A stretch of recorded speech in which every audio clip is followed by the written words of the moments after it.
farming is at the heart of everything we eat. All plants and animals need water and nutrients and care to grow. Farming practices determine what is the impact of food production on the planet and how it affects our health. And according to FAO, more than 60% of the world's population depends on agriculture for its daily income. So when looking at ways to improve our food choices, it makes a lot of sense to start at the beginning. And now, let's have a look at what goes on at the farm. This is Dominique Chevalier and one of the members of La Ferme des Quatre Saisons.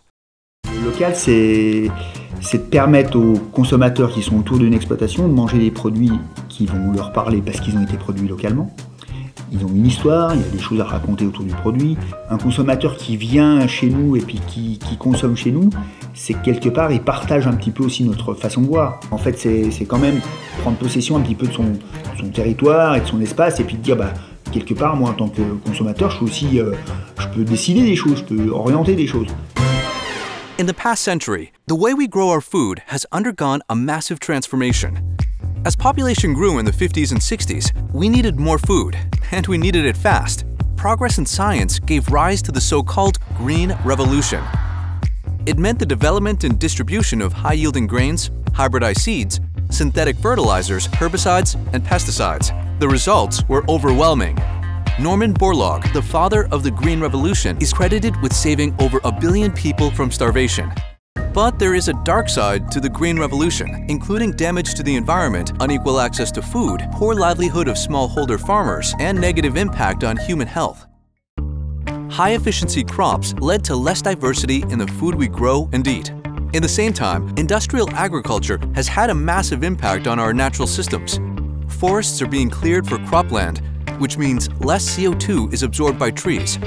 Water sources being used up for irrigation has created water scarcity in many places, while the massive use of fertilizers is creating water pollution. And finally, with a large part of the natural habitat of wild species being converted to agricultural lands, wild plants and animals are now endangered. The massive use of pesticides is also destroying insects at large scale, such as bees. And no bees means no pollination. This hampers the reproduction of plants and leads to even more loss of biodiversity.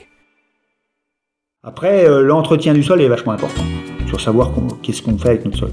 Donc des rotations, des couvertures de sol, des engrais verts, enfin, voilà, plein de choses comme ça, quoi. All life begins and ends in the soil, and there is a growing recognition that farming should restore soil health and fertility.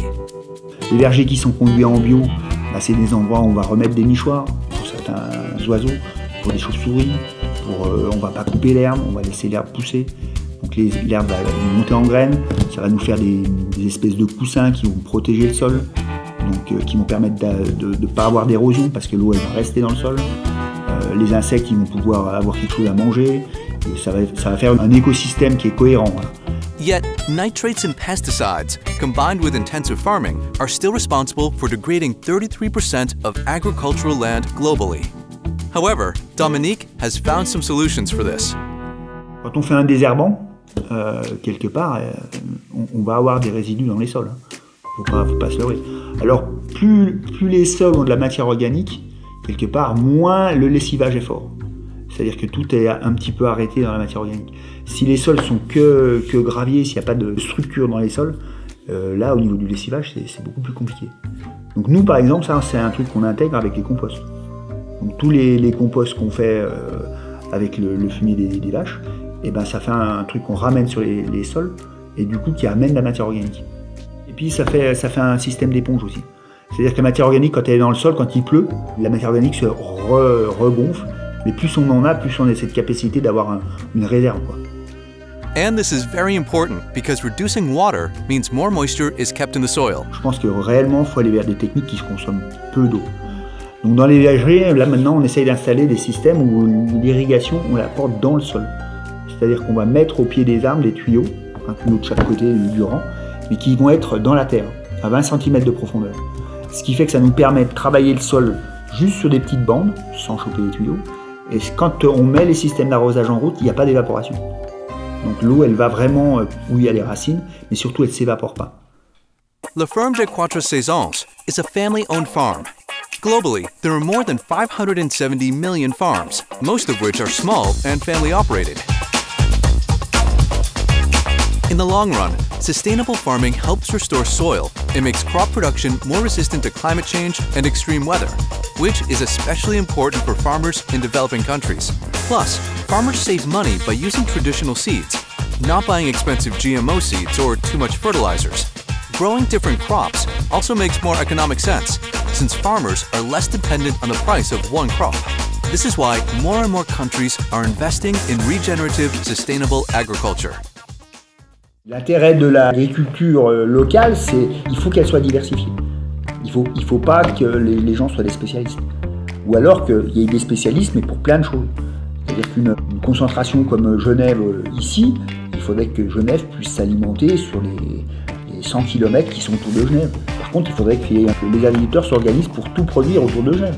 Que ce soit du légume, du fruit, et puis la céréale, et puis de la viande, le lait. C'est assez simple. Hein. The role of farmers is key in ensuring we, consumers, receive food that is nutritious and healthy. But to do their job well, farmers need to turn sufficient profit to fund improvements on the farm and gain a living, which means that sometimes sustainable produce may be more expensive. Je pense que le consommateur il a un petit peu peur du budget. Souvent l'agriculture biologique s'est présentée comme quelque chose de plus cher. Tu ne peux pas non plus avoir l'excellence en ne mettant pas le prix, quoi.